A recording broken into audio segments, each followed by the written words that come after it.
Last বেঞ্চে বসা মানে কি দাগিয়ে দেওয়া?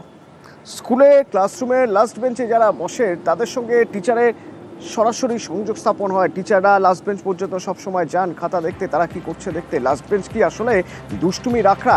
এইসব প্রশ্ন বারবার স্কুল লাইফ কাটানোর পরেও সবার মনে ঘুরে বেরিয়েছে। ভেবে দেখুন একবার, যদি লাস্ট বেঞ্চ বলে কিছু না থাকে, ব্যাক বেঞ্চার্স বলে কিছু না থাকে, তো সেই চেষ্টাই চলছে স্কুলে স্কুলে। ব্যাক বেঞ্চার্স বলে কিছু থাকবে না, আসলে লাস্ট বেঞ্চ বলেই তো কিছু থাকবে না। সে দেগঙ্গার স্কুলে হোক, রায়দিঘি স্কুলে হোক বা মালদার স্কুলে হোক, ছবিটা একই রকম। পড়ুয়াদের সঙ্গে টিচারদের যোগাযোগ যাতে আরও নিবিড় হয়, যাতে টিচার একেবারে পড়ুয়ার সামনে চলে যেতে পারেন, 3-4টে বেঞ্চ পার হয়ে যেতে না হয়।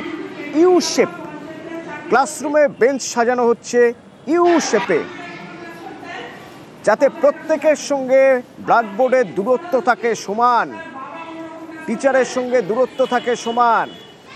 কেউ যেন লাস্ট বেঞ্চে বসে আছি বলে মন খারাপ না হয়। জিয়াউল রয়েছে আমার সঙ্গে। জিয়াউল, কোন ভাবনা চিন্তার জায়গা থেকে এই স্কুলে এই ইউ শেপ ক্লাসরুম করা বা ইউ শেপে বেঞ্চ সাজানোর পরিকল্পনা করা হয়েছে?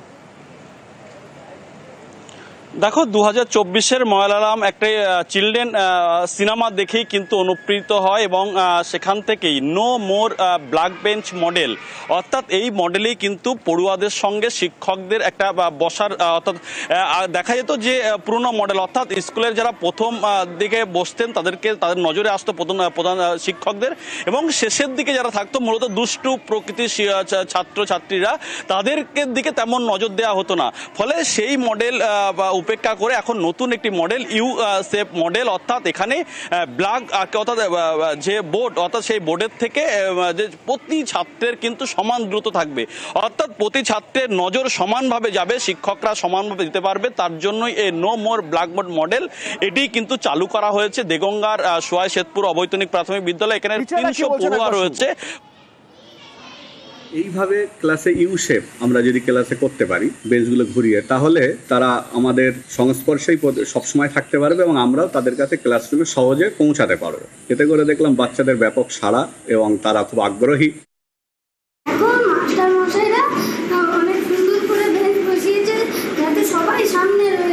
আগে কি দেরি হলে কি পিছনে বসতে হতো? প্রথমে এলে সামনে বসতে, আর আজকে থেকে কি হচ্ছে, আজকে থেকে সবাই সামনে। আমি একটু লেট হয়ে গেলে কাজের জন্য আমি সামনের বেঞ্চে না বসতে পারলে পিছনে বসতাম। এখন মাস্টারমশাইরা খুব সুন্দর করে করেছে, এখন সবাই সামনে আছে আর মাস্টারমশাই মাঝখানে বসে। রায়দিঘির বকুলতলা এপি স্কুলেও ঠিক একই রকম ব্যবস্থা। আনিসুদ্দিন, কোন ভাবনা চিন্তার জায়গা থেকে এই প্ল্যানিং? একেবারে দেখো, স্কুলের যে রায়দিঘি বকুলতলা অবৈতনিক প্রাথমিক বিদ্যালয় রয়েছে, সেই স্কুলের প্রধান শিক্ষক জানিয়েছেন যে মূলত যে লাস্ট বেঞ্চে ছাত্রছাত্রীরা বসলে তাদের অনেক সময় মনোযোগে ব্যাঘাত ঘটতো, কিন্তু এবারে যে গোলাকার ভাবে যে স্কুলের মধ্যে বেঞ্চ রাখার ফলে কিন্তু সমস্ত ছাত্রছাত্রীরা তারা সমানভাবে মনোযোগ দিতে পারবে পড়াশোনায়, এবং এই উদ্যোগকে কিন্তু সাধুবাদ জানিয়েছেন এলাকার অভিভাবকেরা এবং স্কুলের ছাত্রছাত্রীরাও কিন্তু এই স্কুলের এমন উদ্যোগে অনেকটাই খুশি, কারণ তারা যে লাস্ট বেঞ্চে বসে পড়াশোনায় অনেক সময় পড়াশোনায় মনোযোগ তাদের দিতে সমস্যা। ক্লাসরুম করার সময় মেয়েদের দিকে অনেক বেঞ্চ থাকতো, আবার ছেলেদের দিকে অনেক বেঞ্চ থাকতো।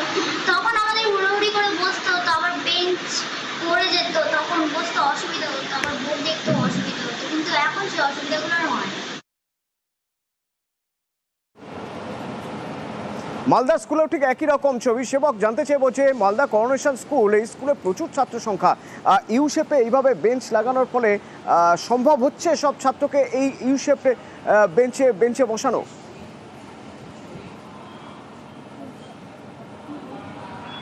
দেখো, এই জন্য বড় হল ঘরের দরকার। মূলত বড় ঘরগুলো সেগুলোতেই এই ধরনের নতুন ভাবনা প্রয়োগ করা হচ্ছে এবং এই সব ইউ আকৃতি যেভাবে বসানো হচ্ছে তাতে শিক্ষকদের জন্য একটা স্পেস থাকছে, তাতে তারা পুরো চত্বর জুড়ে হেঁটে, ক্লাসরুম জুড়ে হেঁটে পড়ে ছাত্রদের কাছাকাছি পৌঁছে পাঠ দিতে পারছেন। শুধু তাই নয়, যে খাতা ছাত্রদের সেইগুলি চেক করার ক্ষেত্রে সুবিধা হচ্ছে। অনেক সময় পেছনের আগের যে ধারণা ছিল, সেক্ষেত্রে পিছনের সারির ছাত্রছাত্রীরা তারা কিন্তু বোর্ড ওয়ার্ক দেখতে পাচ্ছেন না, বা শিক্ষকদের পড়াশোনা অনেক সময় শোনা যেত না, প্লাস মনোযোগ আকর্ষণের ক্ষেত্রেও কিন্তু সমস্যা হতো। এই সব সমস্যা মিটবে এই নতুন ব্যবস্থায় এবং ছাত্ররা পড়াশোনার প্রতি আরো আগ্রহী হবে, এমনটাই মনে করছেন যে ওই শিক্ষকরা। এবং এই জন্যই এর আগে আমরা মৈত্র রয়েছেন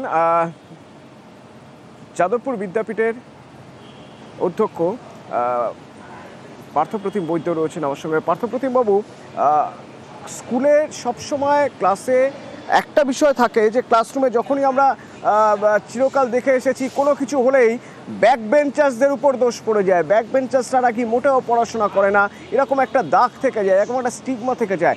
এবং সবচেয়ে বড় কথা, পিছনের বেঞ্চ থেকে দুষ্টুমি করার সুযোগটা থাকে অন্তত অন্য টিচারদের মাথার আড়ালে। এই নতুন মডেল বা এই মডেল যে বিভিন্ন স্কুলে চলছে, এই মডেলে সেই জায়গাটা বোধহয় বন্ধ হয়ে যাবে। নমস্কার।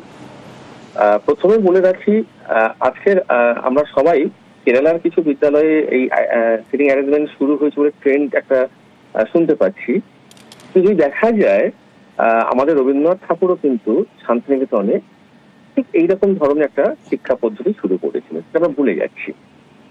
আর দ্বিতীয় কথা, ব্যাক বেঞ্চার কিন্তু কোনো সিটিং পজিশন নয়, এটা মাইন্ডসেট।